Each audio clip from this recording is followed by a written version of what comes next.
तो दोस्तों एक बार फिर मैं हसन जामी एक नई वीडियो के साथ आपकी खिदमत में मौजूद हूँ। दोस्तों आज की वीडियो स्पोकन इंग्लिश से मुताल्लिक़ है और आज की इस वीडियो में हम बात करेंगे कि अगर आप किसी का हौसला बढ़ाना चाहते हो, अगर कोई आदमी ऐसा हो सामने वाला कि उसका दिल किसी वजह से टूटा हुआ हो या उसको भरोसा दिलाना चाहते हो, तो उसके लिए बेहतरीन इंग्लिश सेंटेंसेस का इस्तेमाल किया जाता है। वो बेहतरीन इंग्लिश सेंटेंसेस क्या है, आज की इस वीडियो में हम उन्हीं से मुताल्लिक बात करेंगे। ठीक है, वो 14 बेहतरीन जुमले हैं, बेहतरीन सेंटेंसेस हैं, आप उनको ज़रूर सीखें। ठीक है दोस्तों, तो आइए वीडियो को शुरू करते हैं। लेकिन वीडियो को शुरू करने से पहले अगर आप हमारे इस चैनल पर नए हैं, चैनल को सब्सक्राइब नहीं किया तो प्लीज़ सब्सक्राइब करें, लाइक करें, कमेंट करें और अपने उन दोस्तों के साथ जो इंग्लिश सीखना चाहते हैं उनके साथ शेयर करें। ठीक है दोस्तों, तो आइए देखते हैं क्या है वो जुमले। देखिए, सबसे पहले जो लफ्ज़ है, सबसे पहला वो है रेस्ट अश्योर्ड। इसके क्या माने हैं? रेस्ट अश्योर्ड का मतलब है मुतमईन रहो। कोई शख्स किसी सिलसिले में परेशान है किसी के बारे में और आप उसको तसल्ली देना चाहते हैं कि भाई इत्मीनान रखो, परेशान मत हो, हम पर भरोसा रखो, तो आप उसको कह सकते हैं रेस्ट अश्योर्ड। ठीक है, अश्योर्ड के माने आते हैं पुर यकीन। ठीक है, और रेस्ट के माने रहो। रेस्ट अश्योर्ड मुतमईन रहो, इत्मीनान रखो। ठीक है, दूसरा लफ्ज़ है स्टॉप वरिंग, परेशान होना बंद करो। कोई आदमी किसी सिलसिले में बहुत ज़्यादा परेशान है, आपका कोई दोस्त है और आपको लग रहा है कि वो कुछ ज़्यादा ही परेशान हो रहा है और ज़्यादा ही टेंशन ले रहा है, तो आप उसको कह सकते हैं स्टॉप वरिंग। स्टॉप वरिंग, परेशान होना बंद करो। ठीक है, देख सकते हैं आप कितना खूबसूरत सेंटेंस है। इसी तरीके से अगर कोई आदमी परेशानी की वजह से रो रहा है, फूट फूट कर रो रहा है और आपको लग रहा है कि तो बच्चों की तरह रो रहा है, इसको इस तरीके से नहीं रोना चाहिए, तो आप उसको ये कहकर उसको हौसला दे सकते हैं कि डोंट क्राई लाइक चिल्ड्रन। ठीक है, डोंट क्राई, क्राई के माने रोना, चिल्ड्रन माने बच्चे। डोंट क्राई लाइक चिल्ड्रन, बच्चों की तरह मत रो। क्यों बच्चों की तरह रो रहे हो? ठीक है, डोंट क्राई लाइक चिल्ड्रन, बच्चों की तरह मत रो। ठीक है, एक लफ्ज और है, वो है व्हाट्स बोदरिंग यू, क्या चीज़ तुम्हें परेशान कर रही है। बोदर के माने आते हैं परेशान करना, जहमत में डालना। कोई आदमी आपको ऐसा लग रहा है कि बहुत ज़्यादा परेशान नज़र आ रहा है, तो आप उसको पूछ सकते हैं कि भाई क्या बात है, क्यों परेशान इतना नज़र आ रहे हो, क्या चीज़ तुम्हें परेशान कर रही है। तो आप उससे कह सकते हैं व्हाट्स बोदरिंग यू, मतलब व्हाट इज़ बोदरिंग यू। ये असल सेंटेंस है कि क्या चीज़ है जो तुम्हें परेशानी में डाल रही है, मतलब क्या चीज़ तुम्हें परेशान कर रही है। ठीक है, तो ये भी आप किसी को कह सकते हैं। आगे देखिए, आप कहीं सफ़र पर जा रहे हैं तो आपके पेरेंट्स हैं, आपके भाई बहन हैं, रिश्तेदार हैं आपके, और वो आपके लिए परेशान हैं। फॉर एग्ज़ाम्पल, आप अकेले कहीं पर जा रहे हैं और वो आपके लिए परेशान हैं कि आप अकेले कैसे जाएंगे और कैसे मैनेज करेंगे चीज़ों को, तो आप उनको कह सकते हैं डोंट वरी अबाउट मी, कि मेरे बारे में परेशान मत होइए। अबाउट मी, अब मी की जगह आप किसी और का नाम भी ले सकते हैं। आप अगर ये कह सकते हैं, ये कहना चाहें कि खालिद के सिलसिले में परेशान मत होइए, तो आप कह सकते हैं डोंट वरी अबाउट खालिद। ठीक है, आप कह सकते हैं कि don't worry about my friend, कि मेरे दोस्त के सिलसिले में परेशान मत होइए। ठीक है, अब देखिए, अब किसी को आप ये कहना चाहते हैं कि भाई डरो नहीं, किसी को कोई डर रहा है, आप उसको ये तसल्ली देना चाहते हैं कि भाई डरो नहीं, तो आप उसको क्या कहेंगे? Don't be scared, don't be scared, डरो नहीं।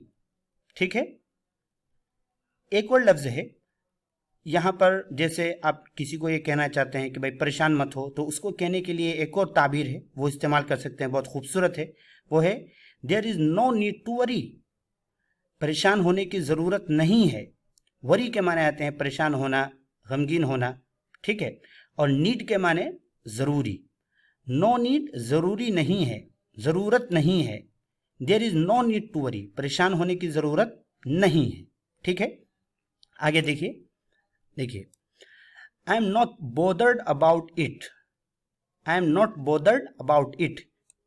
आप किसी को तसल्ली देने के लिए कहना चाहते हैं कि भाई मैं इस सिलसिले में परेशान नहीं हूँ। फॉर एग्ज़ाम्पल, आपके भाई ने कहा, आपसे कोई छोटा भाई है, वो कहीं, आपका कोई दोस्त कहीं पर चला गया है और आपका भाई उस सिलसिले में परेशान हो रहा है, तो आप कहेंगे भाई मुझे तो कोई परेशानी नहीं है, मुझे तो यकीन है कि वो ये काम कर लेगा और वो इंशाल्लाह वापस आ जाएगा। तो आप उसको कह सकते हैं आई am not bothered about it, मुझे इस सिलसिले में कोई परेशानी नहीं है, मुझे इसकी कोई परवाह नहीं है। ठीक है, एक और लफ्ज़ है, एक और सेंटेंस है, देखिए कितना खूबसूरत लफ्ज़ है, कितना खूबसूरत सेंटेंस है। You can ask me if there is any difficulty. You can ask me, तुम मुझसे पूछ सकते हो, if there is any difficulty, अगर कोई परेशानी हो। आप कोई नया स्टूडेंट आपके क्लास में आया है और आप उसको कह सकते हैं कि भाई देखो, अगर तुम्हें किसी भी किस्म की कोई परेशानी हो, कोई तकलीफ़ हो, तो आप मुझसे पूछ सकते हैं बगैर किसी परेशानी के, बगैर किसी हेजिटेशन के। तो आप कह सकते हैं यू कैन आस्क मी, तुम मुझसे पूछ सकते हो, if there is any difficulty, अगर कोई परेशानी हो, यानी अगर कोई ज़रूरत हो, कोई परेशानी हो तो आप मुझसे पूछ सकते हैं। ठीक है, आगे देखिए, take whatever you need, तुम्हें जिस चीज़ की ज़रूरत हो ले लो। कोई नया आदमी आया है, कोई आपका नया रूम पार्टनर आया है और आप उसको जो है ये फील कराना चाहते हैं, एक फ्रेंडली इन्वायरमेंट आप उसको फील कराना चाहते हैं कि हम दोस्ताना माहौल में रहेंगे, तो आप उसको कह सकते हैं उसके हौसला अफजाई के लिए, take whatever you need, जिस चीज़ की तुम्हें ज़रूरत हो ले लो, पूछने की ज़रूरत नहीं है। ठीक है, आगे देखिए, यू आर अननेसेसरी वरीड। अब कोई फॉर एग्जांपल आपका भाई कहीं गया है, तो आपके पेरेंट्स हैं, ख़ास तौर पर आपकी मदर हैं, वो बहुत ज़्यादा परेशान हो रही हैं, तो आप उनको कह सकते हैं कि भाई आप तो बिला वजह परेशान हो रही है। ठीक है, तो आप कह सकते हैं इसको, यू आर अननेसेसरीली वरीड, कि आप बिला वजह परेशान हो रहे हैं, आप बिला वजह गमगीन हैं, बिला वजह परेशान हैं। ठीक है, एक और लफ्ज़ आप कह सकते हैं किसी का हौसला बढ़ाने के लिए, I am proud of you, मुझे तुम पर फ़ख्र है। ठीक है, आप अपने किसी दोस्त से, अपने किसी भाई से, अपने बच्चे से आप कह सकते हैं, उसने कोई बहुत अच्छा काम किया है, उसका हौसला बढ़ाने के लिए आप कह सकते हैं कि I am proud of you, कि मुझे तुम पर फ़ख्र है। ठीक है, एक और लफ्ज़ है, आप देखें, डोंट हेजिटेट, हिचकिचाओ नहीं। ठीक है, आपका कोई नया स्टूडेंट है और आपको मालूम है कि उसे मुझसे पूछने की ज़रूरत पड़ेगी, लेकिन चूंकि अभी वो नया है और यहाँ के माहौल से अभी मानूस नहीं हुआ है, तो इसलिए वजह से वो हिचकिचा सकता है। तो आप उसका हौसला बढ़ाने के लिए कह सकते हैं डोंट हेजिटेट, कि हिचकिचाओ नहीं, जो कुछ पूछना हो पूछ लो। ठीक है, इसी तरीके से एक और सेंटेंस है, इट डजेंट मैटर। ठीक है, ये कोई मसला नहीं है। कोई मसला है, उसके बारे में कोई आदमी परेशान हो रहा है बिला वजह, तो आपसे उसकी मुलाकात हुई और आप उसको ये कहना चाहते हैं भाई छोटा मोटा मसला, ये कोई बात नहीं, ये तो फ़ौरन हल हो जाएगा। तो उसके लिए आप बहुत ही खूबसूरत सेंटेंस इस्तेमाल कर सकते हैं, इट डजेंट मैटर, ये कोई मसला नहीं है। तो दोस्तों, ये थे कुछ सेंटेंसेस बहुत ही इंपॉर्टेंट और बहुत ही खूबसूरत। उम्मीद है कि आप इन सब को याद करेंगे और इन सब को याद करके इनको इस्तेमाल भी करेंगे।